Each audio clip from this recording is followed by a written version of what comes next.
everyone for joining us.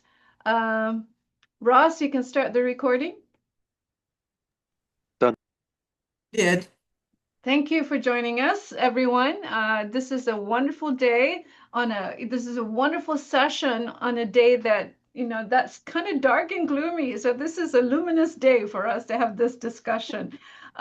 This webinar is part of a webinar series organized by the Global and International Engagement Unit here at the School of Education at Indiana University. I'm Faridah Pawan, LDAE professor, and I lead the unit. Our guests today, we have such wonderful guests today, are Mary McMullen and Sacha Powell. Mary is Professor Emerita of Early Childhood Education at the School of Education, and Dr. Sacha Powell is the Chief Executive Officer of the Froebel Trust, London, UK. Mary and Sacha will share some key learning about their cross-national studies of the interface between culture and pedagogy in relation to the education and care of one-year-olds in 4 countries. I cannot remember when my own children were 1 year of age, and I wish I had these luminaries with us to kind of help me through that time frame. And Mary and Sacha will discuss the interfaces through the lens of the principles of early childhood education derived from the philosophy of Friedrich Froebel, the inventor of kindergarten. I promised you this is an exciting discussion. The webinar will take the form of a 30-minute conversation between our speakers, and then after that point, we will proceed with a 20-minute Q&A from the audience. But from this point onwards, audience members, you can post your questions anytime, and we'll take them one at a time at the end of 30 minutes. Thank you. Mary and Sacha, we invite you to our community. Please proceed. And just verify with a thumbs up, Faridah, you see the slides. Okay, thank you, Faridah and Ross, for being behind the scenes. It's a pleasure to be here today, and we thank everybody for joining us. Sacha and I are representing a research team that explored pedagogies of care for our very youngest learners, 1-year-olds, across 4 distinct early childhood settings in different parts of the world: England, the US, New Zealand, and Hong Kong. Today we're going to share a bit about our process, as well as a couple of key findings from our work together. It's not advancing, Ross. What's going on? Sorry, everybody. Left click arrow. There we go. Oh, it's wrong pages. Sorry, there's inevitably a glitch, and it's mine. So the research team, the cover of our book is shown here, and it's essentially the story of our research journey that started back in 2010 with Sacha and myself, and then in 2016 we were joined by these wonderful people: Maria Cooper from New Zealand, Carrie Sue, who at the time was at the Education University of Hong Kong, and Jean Raquel, who's at the University of Auckland, New Zealand. We came together around some shared, deeply felt concerns. For example, we were troubled by the undervaluing of learning and developmental journey of infants and toddlers and their dedication and the dedication of those who care for and educate them. We recognized a need for more research into what high-quality, culturally aligned care and education would look like in this age group. So this project, though, is more than just research for us. It reshaped how we see, understand, and appreciate 1-year-olds and how they develop their unique sense of self, their humanness, in the context of relationships with others. Our collaboration has been an opportunity to recognize our shared humanity, even as we celebrated our unique ways of knowing and being. So to do this, we started by gathering background information. This was about how early childhood and education of infants and toddlers functioned in our 4 countries. And then we selected childcare centers in each country to be a focus of study. In collaboration with those centers, we videotaped samples that would represent a full day. And so we focused on certain adult-child interactions. The diagram on the side there gives you a quick look or an overview of the kinds of interactions that we were filming. Each country's research team created a 15-minute day in the life of video. We brought these together and held group viewings, inviting families and professionals to watch and discuss what we had seen in all 4 country videos. The ensuing discussions generated a rich set of data, lots of different perspectives, questions, insights, all of which became the foundation of our ongoing conversations and learning as a team. We were inspired by the work of Joseph Tobin, whose cross-cultural approach resulted in 2 books called The Preschool in 3 Countries. We developed our own approach, however, which we called Live Me, which is the layered interpretation of video-cued multi-vocal elicitation. This method allowed us to share and discuss our findings in a way that valued everyone's voices. When we went back to our data, looking at it again through Froebelian principles, and we engaged in this multi-layered dialogue. This helped us develop a cross-cultural understanding of the experiences of 1-year-olds and how thoughtful teaching can support early learning and development in culturally and contextually appropriate ways. Coming from different countries, we quickly learned that we use different words for the same things, that we held different beliefs, that we sometimes made assumptions without even realizing it. But because we had a trusting relationship, we felt safe to speak up, to question, and to learn from our different perspectives. This experience taught us the importance of keeping our ears, eyes, and hearts open to things we don't know yet, to things we haven't noticed, and even to rethink what we thought we already knew. I now turn this over to my dear colleague, Sacha Powell, to join us from England. Thank you, Mary. Hello, I'm Sacha Powell from the Froebel Trust in London, England, and that was the foundation that provided the funding for our work in the early days. Our main aim with this project was to examine what pedagogies of care look like for 1-year-olds and to see how the practices connect with the educational ideas of Friedrich Froebel. We were aware that not all the educators who would be invited to take part in our study were at all familiar with Froebel's work, but we used his ideas as a lens, and it was a way to help us make sense of what we were seeing and learning across 4 cultures that were influenced knowingly or unknowingly by Froebel's principles. To frame our study in the chapters of the book, we used 8 Froebelian principles as the foundation for our chapters. And these principles shown on the slide gave us a really clear structure and a shared language for exploring what pedagogies of care look like for 1-year-olds across different countries and contexts. And this project really encouraged us to ask some big questions like, how can we understand pedagogies of care in each place without jumping to conclusions? Or how can and do we take the time to understand the bigger picture, for example, social goals or local priorities or curriculum frameworks that shape how educators interact with 1-year-olds? And so today with you, we're reflecting on some of the things that stood out to us about these cross-country findings from our project and how this was similar and how different we are in our practices with this age group. And for the sake of time today, Mary and I are going to focus on the first 3 principles highlighted with bullet points on the slide.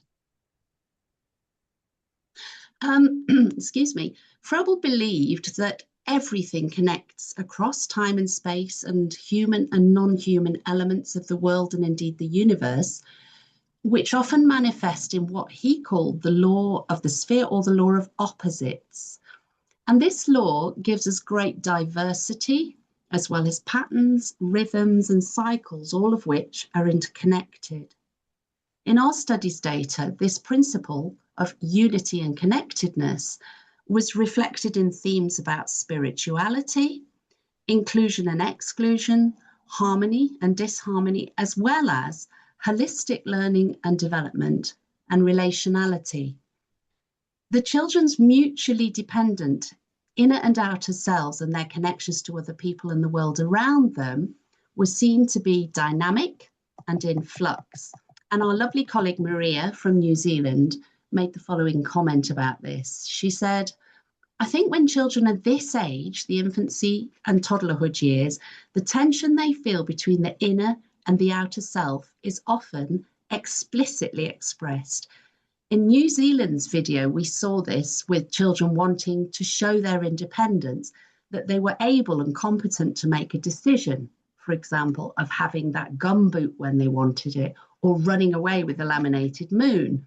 But then actually being reminded that they are in a group setting and they have to accommodate for the other.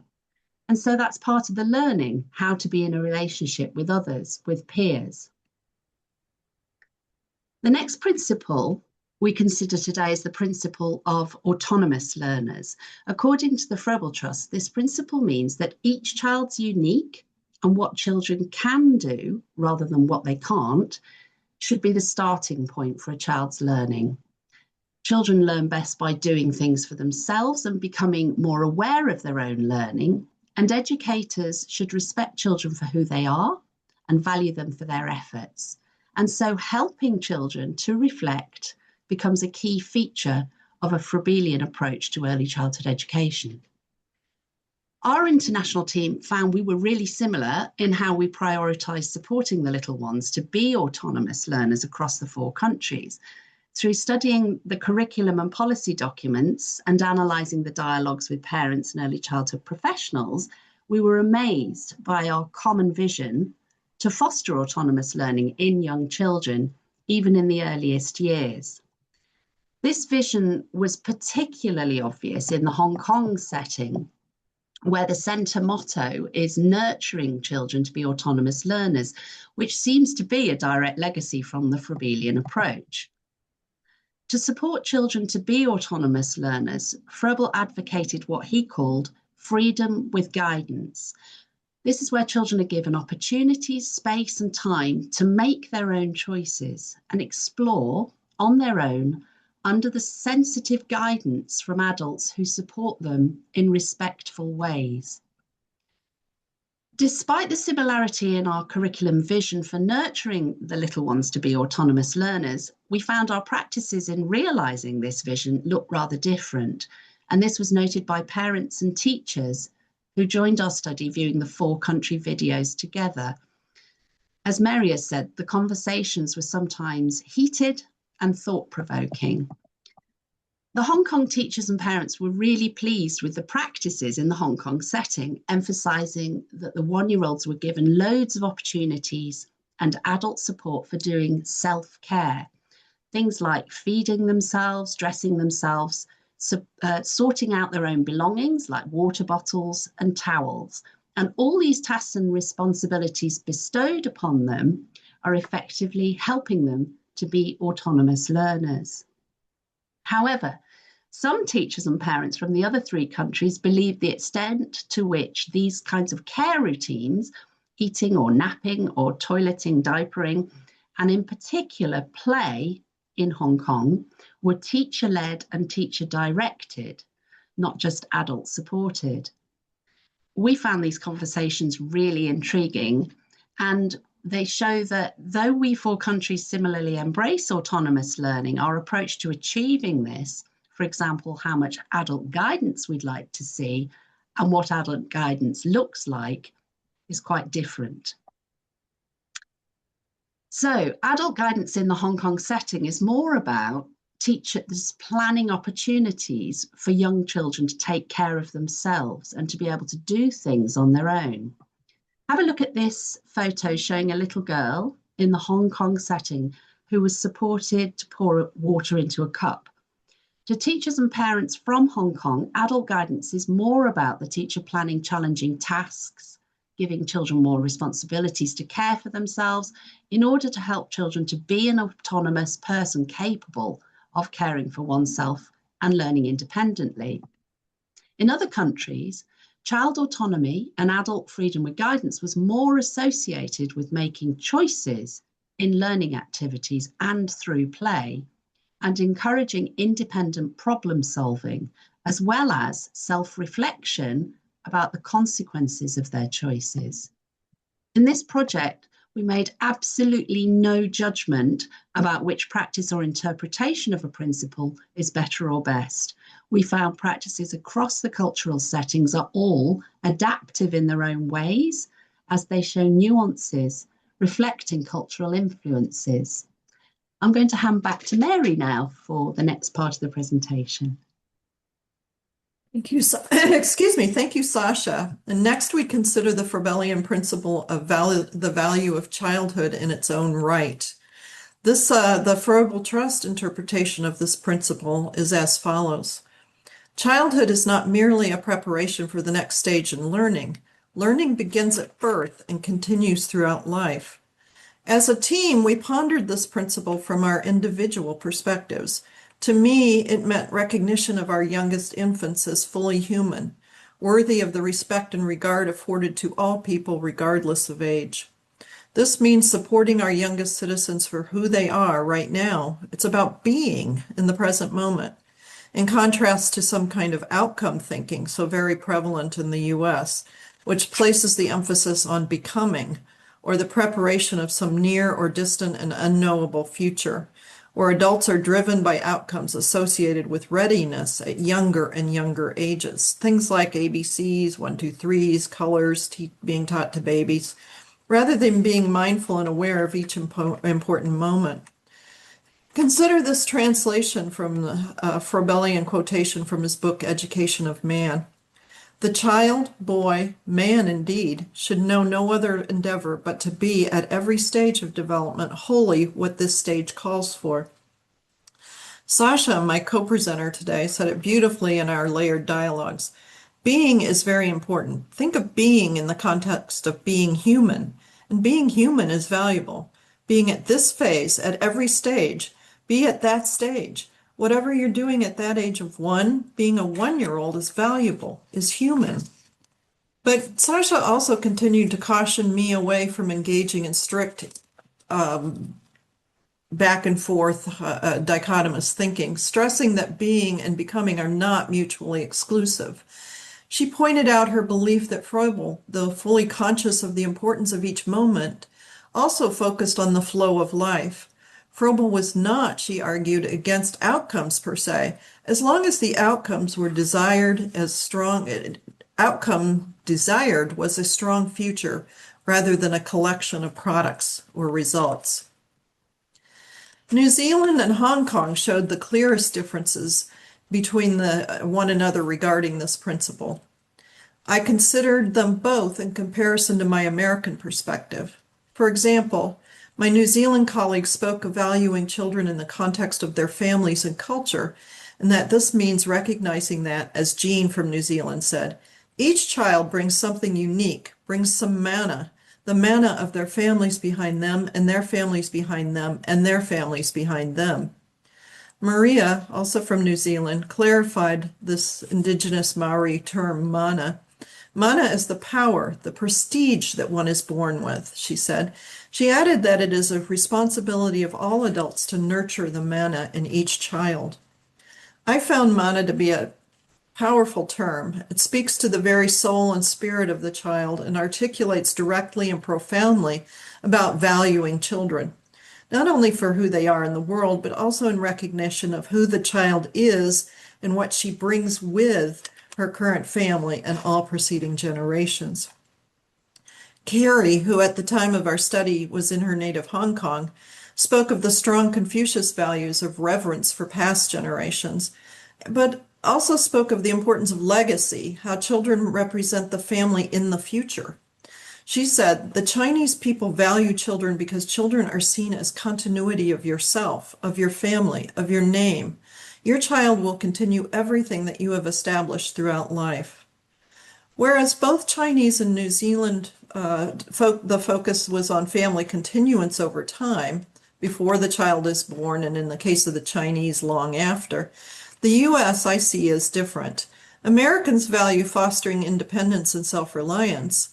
We are very future-oriented, but not in a real legacy sense. We're all about preparing individuals for success in the future as strong, independent beings. Finally, thinking about how we value one-year-olds as learners, we found that clearly Chinese teachers took a more teacher-directed, outcome-oriented approach, whereas the other countries exhibited varying degrees of child-centeredness and promoting autonomy, as Sacha spoke of, especially in decision-making throughout the day.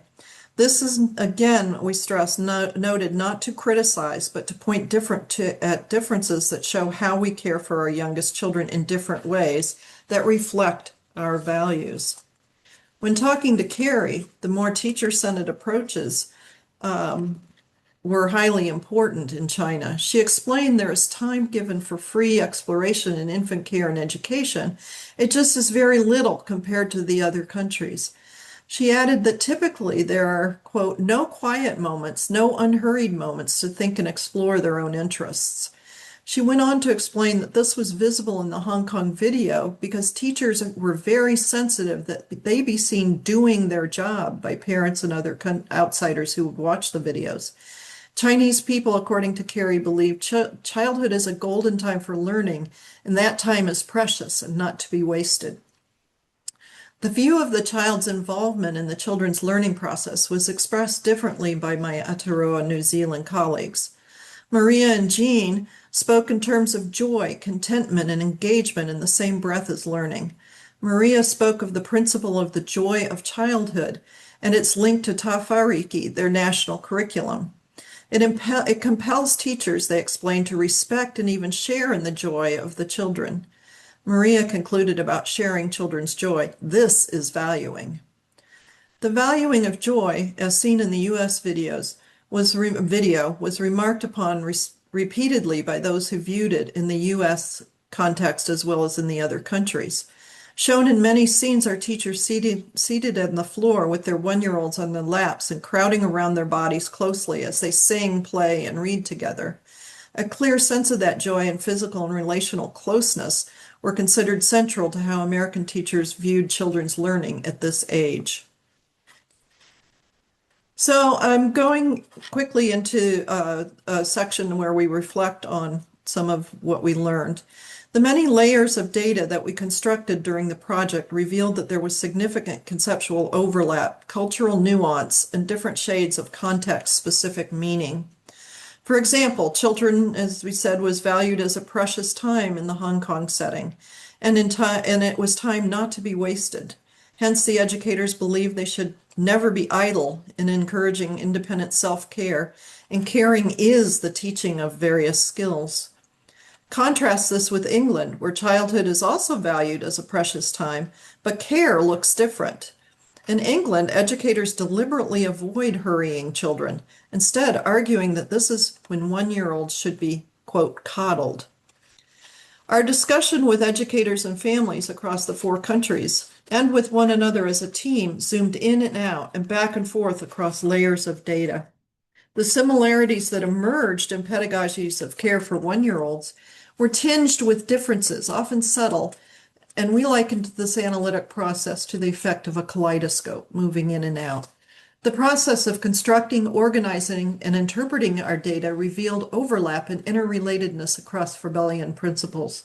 This reinforced Froebel's most significant and complex philosophical tenet of unity and the interconnectedness of all aspects of learning and development. Thus, although Froebelian principles may make sense individually, part of their meaning is derived from their inseparability from one another as part of a unified whole.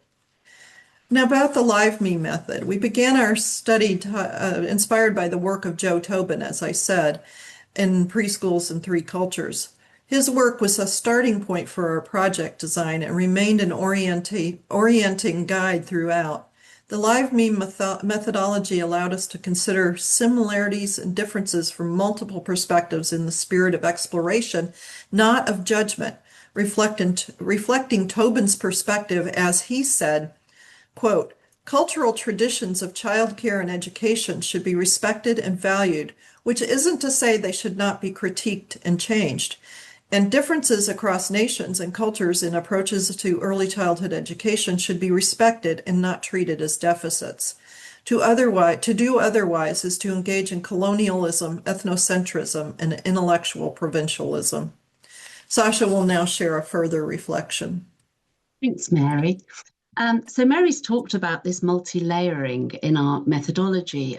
We found that cultures can also be multi-layered. The idea of a kaleidoscopic lens can be applied to large and small cultures in settings where the scope for small cultures to form was connected to, for example, the relative importance of the individual and the collective in society at large, as well as within the early childhood centre. This connects in Froebelian terms to the value given to the parts over the whole, or vice versa. Who matters more, the individual or the community in the one-year-old's room, or both equally? The educators in all 4 settings in our project were constantly navigating and negotiating this complex relationship of whole and parts, and helping the children to do this too. In one particularly memorable example in New Zealand, a tussle ensued over who would wear a particular rubber boot, which the educator let play out for a little time before gently helping the children involved to resolve the dispute in a way that showed loving care for both the children and at the same time modelling thought and respect for other people's feelings. The one-year-olds in our study actively participated in culturally specific traditions, such as giving thanks for a meal in New Zealand. But they also brought unique contributions expressed through their autonomy to reconstruct the small, localised and hybridised cultures of each group.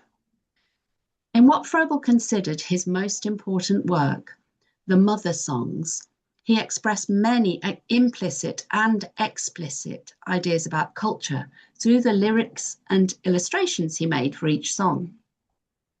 His belief that education should enable the unfolding of young children's inner selves as part of the unity of all things, and his vehement opposition to the practice he called stamping children like coins, imply that everyone, including the babies for whom Mother Songs were created, should be granted space to recreate culture in pursuit of unity, rather than being required to mirror its rules, traditions, and artifacts exclusively. Small cultures, according to Adrian Holliday, who coined the distinction in 1999, are formed and recognised through cohesive behaviours that develop within a group or setting. So this means that educators' pedagogical decisions and their relationships with one-year-olds are absolutely pivotal in the process of both cultural reproduction and cultural reconstruction. So thinking about pedagogies and care and unity, pedagogies of care for one-year-olds are educational approaches which foreground the affective and relational aspects of learning and teaching. They enable synergy between a child's inner and outer life, their relationship with the self, and they position relationships centrally, enabling relationships with others. Thinking about diversity, pedagogies of care embrace elements of critical pedagogy and culturally responsive pedagogy to create educational spaces where the learner feels seen as an individual and cared for, and in turn can enact care for others, as Greer says. So pedagogies of care challenge power dynamics, they challenge social structures and injustice, and thereby value all childhoods. They respect cultural difference and start where the learner is, and they enable the co-creation of curriculum through autonomy and relationality. Thinking about humanity, for busy educators, Compton and Lindner have argued that it's really easy to get absorbed with systems and processes and data and results, which often decenter individuals.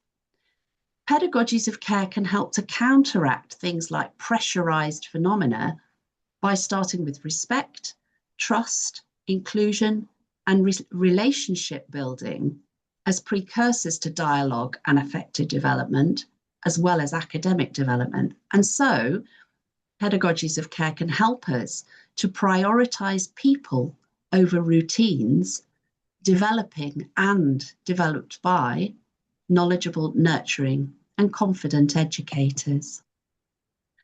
Thank you very much for listening to our presentation. That's it, but we really welcome your questions and comments.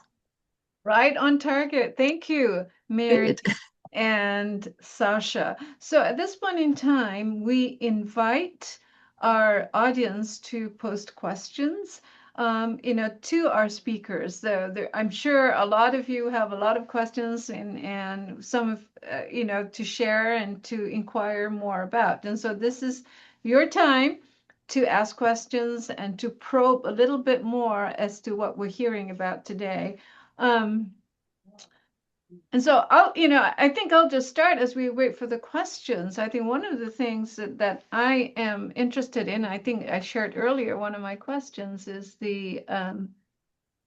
is about in terms of the notion, you're looking at cultures, you're looking at 4 cultures, and you're looking at how the principles play out in each of those cultures.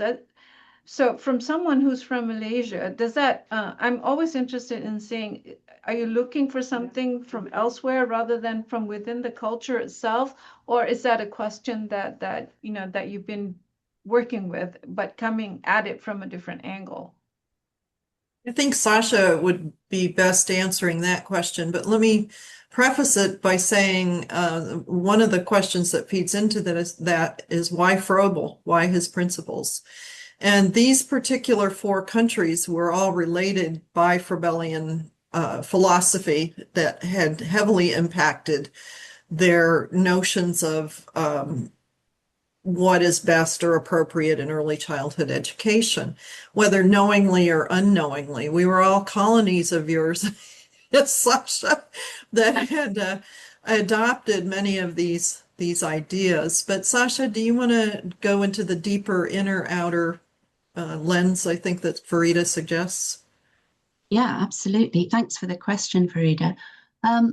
I think the first thing to say in answer to your question is absolutely yes, we were intently interested in learning from local cultures, indigenous beliefs and values, and the ways in which they were contributing to, shaping, underpinning, influencing pedagogies of care. That was really the principal aim of our project. As Mary explained in the presentation, Froebel's principles provided a framework for us to explore what was going on according to a series of ideas that in all 4 countries we saw to be relevant, as Mary said. I think there's been quite a lot of work over the years since Froebel's philosophy travelled far and wide from Germany to really all 4 corners of the globe. And more recently and more critically of late, there's been work about what Yukio Nishida calls transitology, which is the amalgamation to greater or lesser degrees, perhaps the translation, the adaptation, the hybridization of Froebel's ideas in local contexts. So I think what might have been seen originally in the early 1900s to have been a form of colonization or transplantation of ideas from Germany to other parts of the world has changed a lot more latterly in contemporary practice and in contemporary scholarship. Mm-hmm. Let me add, not anything more than to say that this cultural hybridization became a fascination that also, as we unpicked how an idea was transformed and adopted and made uniquely their own in each of our countries, we all always had to caution one another if we were becoming too centered on our own thoughts and beliefs. So Me saying to Jean, you're thinking about that like somebody from New Zealand. Let's look at it more broadly, or yes, Mary, that's how you see it, but let's say, what does this mean in this other context?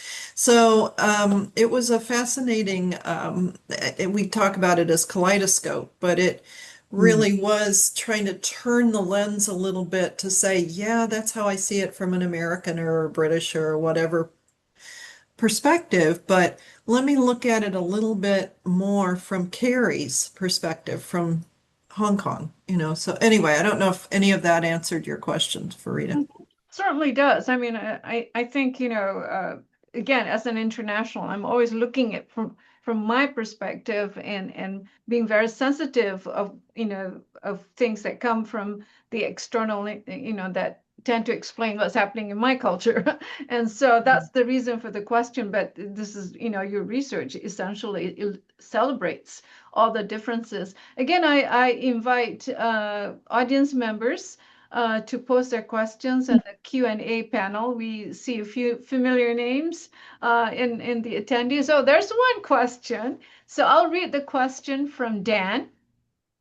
Thank you for this excellent presentation. What are some of the greatest challenges for enacting pedagogies of care across the globe? And what advice can you share for early childhood professionals dedicated to Froebel's principles? Great question. Do you want me to kick off, Mary, this time? I'll kick off. I'll add to whatever you say about that. Okay. Well, first of all, hi, Dan. Nice to hear from you. I think there are many challenges, not least linked to climate change and the effect that is having on the lives and livelihoods and experiences of many families in many parts of the world, some to a far greater extent than others. There are challenges with poverty and disadvantage and the inequity of wealth spread around countries and the world. There are challenges post-COVID and the impact that the pandemic had probably disproportionately on the youngest members of our society. So those are just a few fairly mega examples of challenges, I think, that many countries will be feeling. And what a huge onus and responsibility for early childhood educators. But one which you will know about, Dan, and which perhaps has been pervasive for many years now, is the global education reform movement. And Mary referred to this in the presentation about this feeling among educators that they have to be performative, that they have to be seen to be doing, they have to be seen to be busy, that children need to live up to externally determined, sometimes, in my view, ridiculous levels of development that are generic rather than specific to individual children's unique abilities and talents, and overlook their unique talents. And so I think Froebelian educators who can stay firm to the principles that they know enrich not only the children's lives, but their families and their own professional lives as educators, help them to navigate and to stay true to what they not only believe to be a good way of approaching early childhood education and care through pedagogies of care, but also to do that with conviction, because there's a wealth of evidence now that supports the approach. Something I would add to that excellent response, Sacha, is that it's the education of the caregiver and well, I just did it again. I used the term caregiver. And within our group, we had a great deal of debate about whether they are caregivers, care partners, carers, teachers, pedagogues. What are these people? So to shorten it for everybody, I'm just going to speak about the educators of these children, and many of them themselves are not educated. So Dan, when you speak about a problem, in the US, we well know that many of our educators of very young children are not themselves very well educated. Many have simply a high school diploma or maybe several units of training of some kind.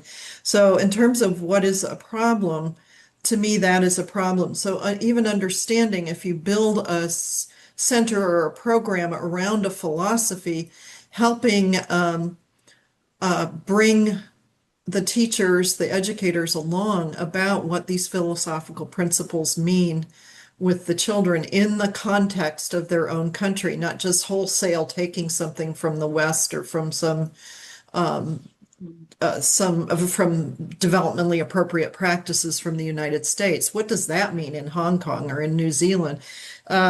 So helping teachers sort through that, often teachers who are less educated.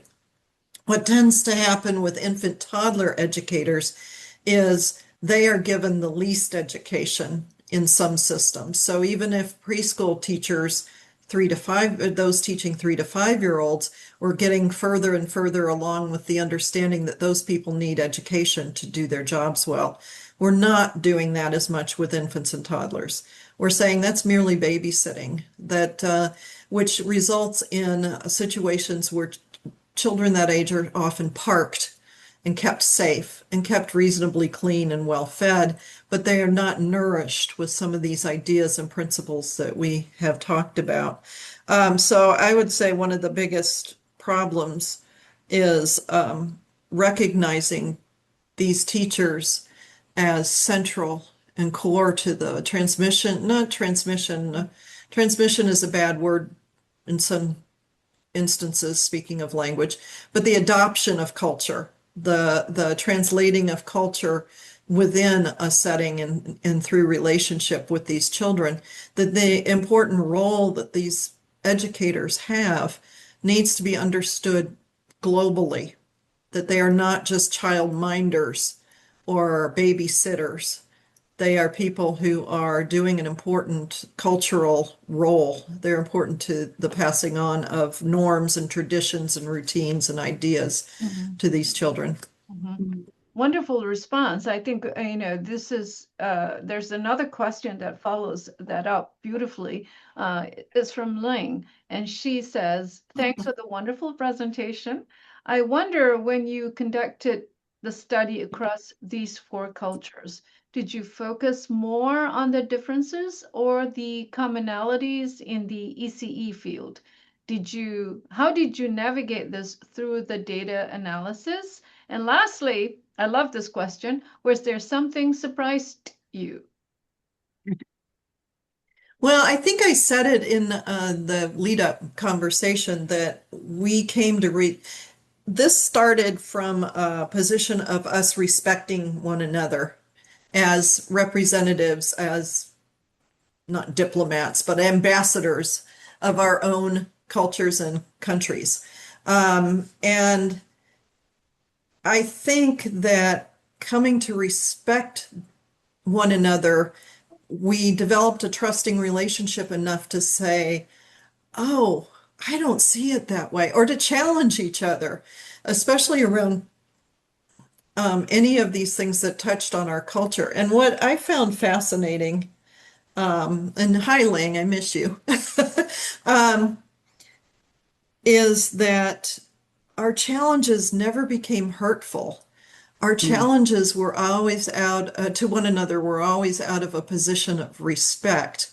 That we learned, I think the New Zealand, US, and England as researchers to speak to Carrie from Hong Kong in a way that helped us understand what seemed so foreign to us in some ways, and to really come to appreciate the notion that in Hong Kong, these Chinese teachers really really were showing caring by doing things that we thought were didactic and teacher educated. And so if there was a surprise, it was, I think, the other 3 countries having aha moments and really coming to have a deeper understanding and Ling, I know you're Chinese yourself, so maybe you can appreciate some of this, that what we see in China and in Hong Kong looks very different, but it comes from a fundamental caring and respect of the children. And I think that the other three countries really came to appreciate and understand that at a level, I just call it an aha moment, because you have to have experienced it, I think, to fully understand it. And I don't know if I answered the question, but Sacha, maybe you can I think you get answered back it. to the root of her question. You answered it beautifully, Mary, but may I add a sort of surprise Yeah, thing please. into that? I think it was how much baggage we all carry, you know, Yeah. about our own understandings of early childhood education in particular cultural contexts. And what was fabulous about the back and forth around commonalities or differences, what was that it helped us to strip away and discard. You never really discard it, do you? But loosen some of that baggage that we were carrying, a lot of the taken for grantedness. No matter how experienced we might be as researchers, no matter how much we might try to come at something from as many different angles as possible, being together and talking about, say, the word play. You know, how does each of us understand the word play, and realizing that we're seeing it through a particular lens, which is why the kaleidoscope analogy became really helpful for us. Yeah, I just remember some of our wonderful discussions about what the word care versus education meant. What was culture? Is it this thing with a big C, a little c? Mm. Are these in the little c bucket? Are these in the big C bucket? What is play? Well, what do you mean freedom with guidance? How much guidance? What is freedom? And Yeah. just these wonderful conversations that were enlightening to all of us. And then we would still go back to our tethered spots with our baggage and then have to go, oh, yeah, I'm still, help me see it better. Help me see it, help me loosen that tether. So as I said at the beginning, this was far more than a research project where a bunch of people just connect and say, okay, we're going to do this research. You do this part, I'll do this part, you do this part. It truly had to be a coming together and a meeting of the minds. You had a phrase for it early, Sacha, that you used in a title of one of our talks, but I can't remember. I can't remember. But it was about community of minds. It was community of minds, yeah. and that said it pretty well. Mm-hmm. Thank you. I mean, we're having a community of minds here ourselves at this point in time, and a wonderful conversation. So there's a question. I think you'll see the relatedness of this to what you just said from Valerie. She says, I enjoyed your presentation so much. So very interesting. I was wondering whether pedagogies of care are at all related to pedagogies of joy. I'm very interested in reading your book. I very much enjoyed better understanding learning for small children around the globe. I totally agree that it's important. So pedagogies of joy. And Interesting let me start question. by saying hi, Valerie. Is that our Valerie Ackerson? Yes. Okay. Because some background, Sacha, she's a brilliant science educator. And she is one of the most joyful people I know. So this is an interesting question, but I'll toss it to you to start. Okay, well, thank you. I'm thinking about this question, thinking with Froebel about this question. And the first thing that popped into my head is Froebel's notion of the seriousness of play. And I often hear people talking about all early childhood education needs to be happy and joyful, etc., etc., etc., and for it to be play-based. But play isn't always happy and joyful, is it? Because sometimes play is unbelievably serious. And it doesn't mean children aren't flourishing It doesn't mean they're not getting something amazing from what they're doing, but they may not actually be exhibiting joy in what they're doing. So I don't know. I'm not sure whether the pedagogy of joy and a pedagogy of care are one and the same thing, but I would hope that through pedagogies of care, babies, toddlers, educators, families do experience joy. We want all our early childhood professionals to experience joy in their work. So I'm hopeful, let's say. Rather than joy, I did bring up joy as something that was mentioned by Maria, our New Zealand colleague, about early childhood and the valuing of children as a joyful kind of activity. I've heard it also described as a spiritual activity. Yeah. It's when I think of pedagogies of joy or joy within care, it has to be part of a pedagogy of care in my mind. And you're right, it's not always joyful, but I would like to think that it's mostly happy and content, more so than it is stressful.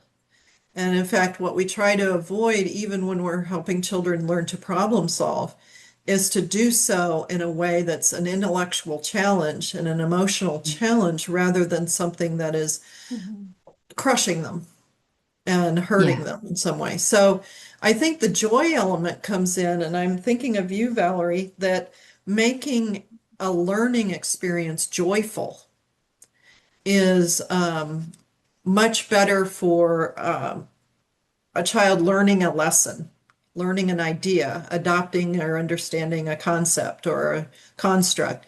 If it's done so in a positive way, fun, joyful, fun is a difficult term. We could spend a whole thing on fun, but it's done in a positive way. The brain connects it to those positive emotions, those good endorphins, and they're more likely to remember something. So to me, a pedagogy of care encompasses joy and things like contentment and happiness and fulfillment. I am engaged, I am more fulfilled, we all are, little 1-year-olds, when they are engaged in something. So I don't know, Valerie, if that gets to what you were going for, but I think that we both see this as a component of what we're talking about. Especially, we found our New Zealand colleagues focused on it the most, I think. May I just add something as a follow-up to what Mary said very Sure, quickly, which yeah. is, thank you. I think in our settings who worked with us in the project, there was very much a sense of knowing each and every 1-year-old well. And so whether it be a pedagogy of joy or a pedagogy of care, creating and planning for joyful experiences, they are personalized. Not every 1-year-old will experience joy in the same way. So planning a joyful activity may suit some 1-year-olds, but not others. The thing that's important is that those educators are knowledgeable, desire to be nurturing, and therefore they're thinking about how does what's going on here follow the needs and interests and capabilities of this particular 1-year-old, and how might they experience it, which presumably they would like to be joyful, but adapting their practices accordingly. And Mary's described this in the past as being a deliberate professional, which I think is the most fantastic way of describing really thoughtful, reflective educators. Yeah, just we have a few minutes, so I encourage everybody to post their questions as quickly as possible. But as we wait, one of the questions I have is that does your intercultural research expand or enhance or add to the Froebel's principles? That's a good one for Sacha, since she's the CEO of the Froebel Trust. Are we helping with our research, Sacha? Well, I don't know. I think it would be a bit lacking in humility if I said yes. I hope so. I mean, nobody had ever done research in this way using Froebel's principles as a framework for kind of analysing and interpreting the data. So in that sense, it was novel. Working across the 4 countries with Froebel's principles was also novel. So therefore, there is a kind of newness. And I hope that what we have said has made a contribution to knowledge, not exclusively for those who are interested in a Froebelian philosophy, but for anybody who's interested in early childhood education and care, and indeed pedagogies of care with our youngest children. But I'll let other people be the judge of whether we've made made a decent contribution to the advancement of Froebelian education. I will say that Froebelian education, Froebel, has seen a resurgence in the last 10, 15 years in terms of interest, because people are discovering, oh, well, that's where that idea came from in our philosophy, or this is what undergirds what this is. It's like going back to our roots a little bit. And so there's been a massive increase in books about Froebel and how to interpret him, and whether he's been mistranslated in this way, and what did he really mean? Like even the notion of being and becoming that I was wrestling with. If you read just the principle as written by the Froebel Trust, it says one thing, but when I go back and read some of the translated work by Froebel, it says another, seems to add a different piece to it. So the discussion across the countries and cultures that are looking at this now have raised really interesting thoughts about our roots and our understanding of where certain ideas came from and how we now interpret them. And I think people are understanding that we're not inventing this. We didn't invent this 25 years ago or 30 years ago when Tafariki and developmentally appropriate practice and your early learning documents in England came about. We were adding to, reinterpreting, and increasing how the depth of understanding of something that came with the inventor of kindergarten. Mm-hmm, mm-hmm. Or something that's organic from Powell and McMullen. So we have about 3 minutes. So if both of you want to add here something that was not mentioned that you want us to leave with. Actually, there's one question from Dan. So Dan's going to close out this session with his question. As ECE scholars inspired by Froebel, can you share your best advice for pre-service teachers who are entering the field? That should be a nice closeout to the discussion today. Thank you, Dan. Mary or Sacha? Sacha, you go first. Sure. Find your tribe and enable them to nurture you, mentor you, support you, and stay true to your principles. And I'll add, stay true to your principles, but leave the door open a crack to incorporate other ideas and to have those aha moments that I spoke about. Mm-hmm. Yeah. That's it. That's all I got. Anything you want to raise that has not been raised? May I do a plug? Oh, I'm sorry. Sacha, go ahead. No, go ahead. Go ahead, Mary. I was just going to say that I'm thinking of Valerie and others who work with people who are much older, little people, but bigger, and understanding that everything starts with infants and toddlers. And so understanding what they are experiencing and how they learn and how they incorporate cultural norms and ideas and things into their living and being and how they behave in the world is critical to understanding who they are when they are that 7-year-old or 17-year-old or whatever that you encounter. In other words, we're important. Little kids are important. Yeah. I think that's so important, Mary. It's the rights, needs, and interests of our youngest children are so often overlooked and should not be.